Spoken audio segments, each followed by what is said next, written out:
Pada zaman dahulu, terhampar sebuah negeri yang permai di sepanjang aliran sungai Siak.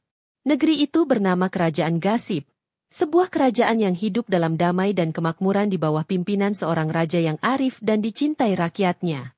Tanah-tanahnya yang subur menghidupi rakyat yang rajin bercocok tanam, sementara sungainya yang lebar menjadi urat nadi perdagangan yang membawa kemasyhuran hingga ke negeri-negeri seberang. Istana Gasib berdiri dengan megah, menjadi lambang keadilan dan pengayoman bagi seluruh rakyatnya. Sang raja yang bijaksana memimpin dengan penuh kasih sayang. Kebijaksanaannya bukan diukur dari luasnya wilayah taklukan, melainkan dari dalamnya ketentraman yang dirasakan oleh rakyatnya. Setiap keputusan yang diambilnya selalu berlandaskan pada kesejahteraan bersama, sehingga kerajaan Gasib tumbuh menjadi negeri yang disegani tanpa perlu menebar ketakutan. Di bawah naungannya, seni dan budaya berkembang, dan kehidupan berjalan selaras dengan alam. Di tengah kebahagiaan itu, Sang Pencipta menganugerahkan sebuah karunia terindah bagi raja dan permaisurinya. Lahirlah seorang putri tunggal yang parasnya elok tiada tara. Kehadirannya di istana laksana fajar yang merekah, membawa cahaya dan kehangatan baru bagi seluruh negeri. Tangis pertamanya disambut dengan sukacita oleh seluruh rakyat, dari para pembesar istana hingga petani di pelosok desa, sebagai pertanda datangnya berkah bagi kerajaan Gasib. Sang raja memandang putrinya dengan tatapan penuh syukur. Ia melihat pada wajah mungil itu sebuah harapan, penerus tahta yang akan menjaga marwah dan martabat kerajaan Gasib di masa depan. Kelahiran sang putri dirayakan dengan pesta besar selama 7 hari 7 malam, sebagai wujud rasa terima kasih kepada Yang Maha Kuasa atas anugerah yang tak ternilai harganya. Ia adalah permata hati sang raja, pusat dari segala kasih dan harapan. Sejak hari itu, istana Gasib terasa semakin berseri. Tawa riang sang putri kecil menjadi musik terindah yang mengisi balairung dan taman sari. Para dayang mengasuhnya dengan penuh perhatian, dan seluruh negeri mendoakan agar ia tumbuh menjadi pribadi yang luhur, secantik wajahnya dan seindah namanya yang akan segera diberikan, sebuah nama yang kelak akan abadi dalam lipatan sejarah. Tiba saatnya bagi sang raja untuk memberikan nama kepada permata hatinya. Setelah melalui perenungan yang dalam, sebuah nama yang indah pun dipilihkan, yaitu Putri Kaca Mayang. Nama ini bukanlah sekadar rangkaian kata tanpa arti, melainkan sebuah doa dan cerminan dari jati diri sang putri. Nama tersebut mengandung makna filosofis yang mendalam, mewakili harapan seluruh rakyat dan kerajaan Gasib. Kata pertama, kaca, melambangkan kejernihan, ketulusan, dan kebeningan.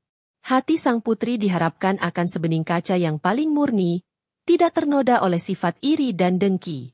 Jiwanya diharapkan memancarkan kebaikan yang tulus, mampu membedakan mana yang hak dan batil tanpa keraguan. Wajahnya yang rupawan pun diibaratkan laksana cermin yang memantulkan cahaya kebaikan dari dalam sanubarinya.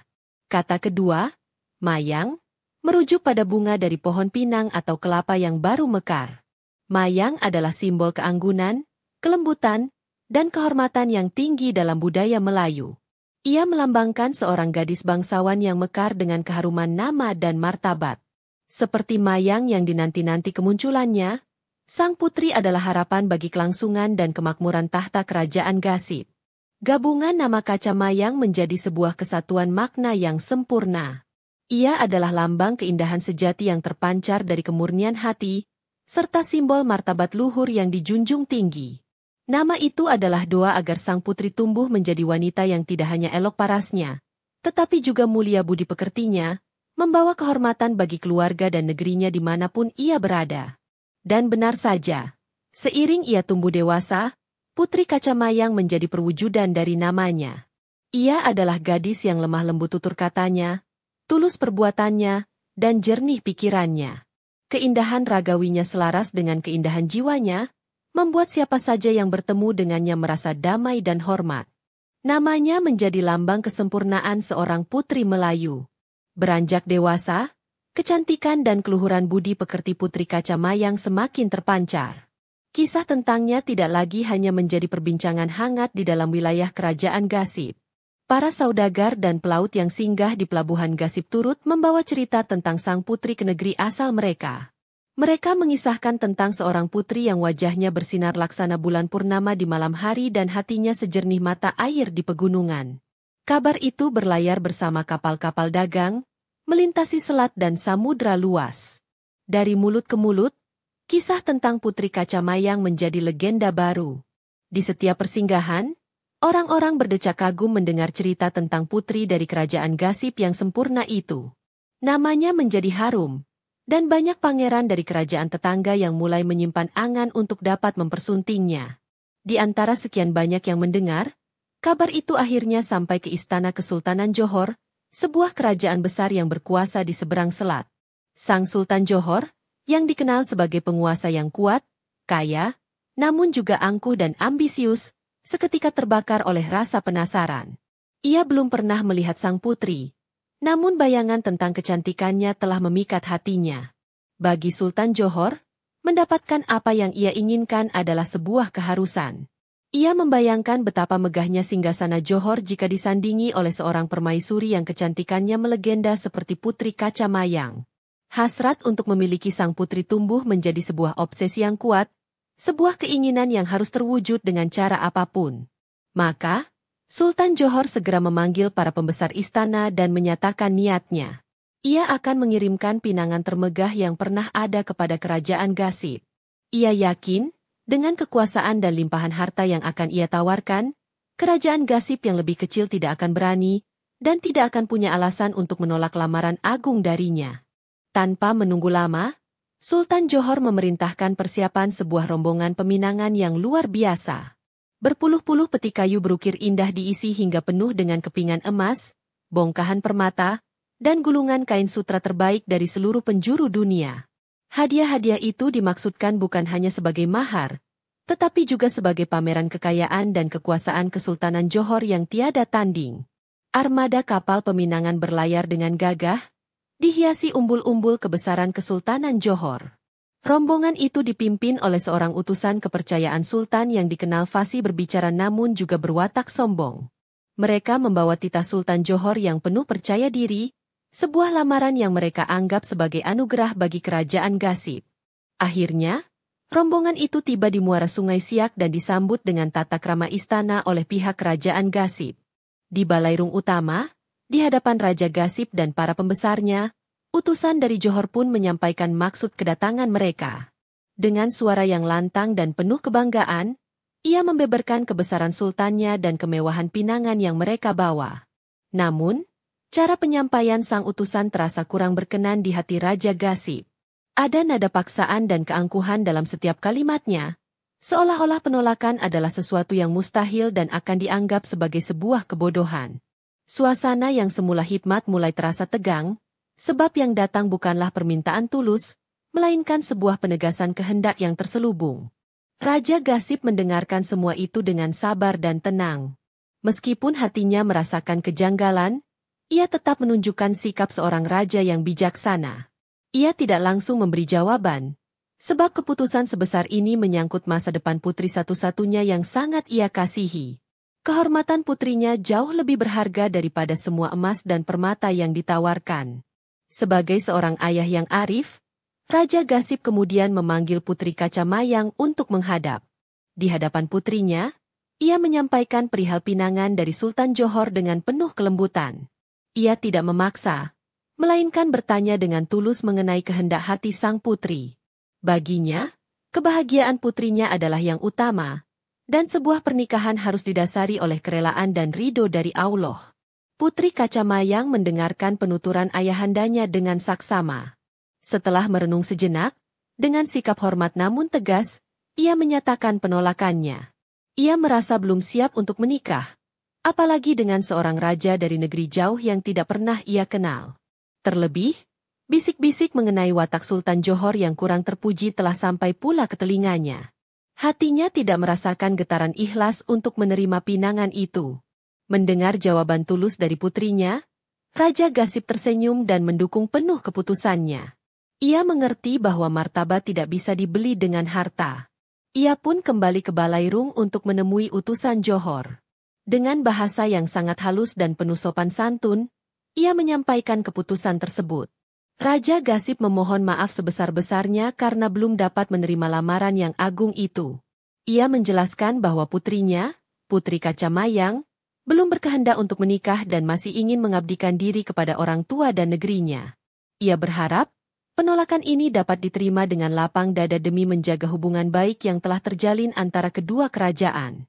Para utusan Johor tertegun mendengar jawaban itu. Mereka tidak menyangka lamaran dari sultan mereka yang perkasa akan ditolak oleh sebuah kerajaan kecil. Dengan wajah memerah karena menahan malu dan amarah, mereka pun berpamitan. Mereka tahu, kabar ini akan menyulut api kemurkaan di hati Sultan Johor. Benar saja, ketika rombongan utusan kembali ke Johor dengan tangan hampa, Sultan Johor meledak dalam amarah yang dahsyat. Kabar penolakan itu bagaikan tamparan keras yang mendarat di wajahnya di hadapan seluruh pembesar istana. Harga dirinya sebagai seorang penguasa besar terasa diinjak-injak. Sebuah kerajaan kecil seperti Gasip telah berani menentang kehendaknya.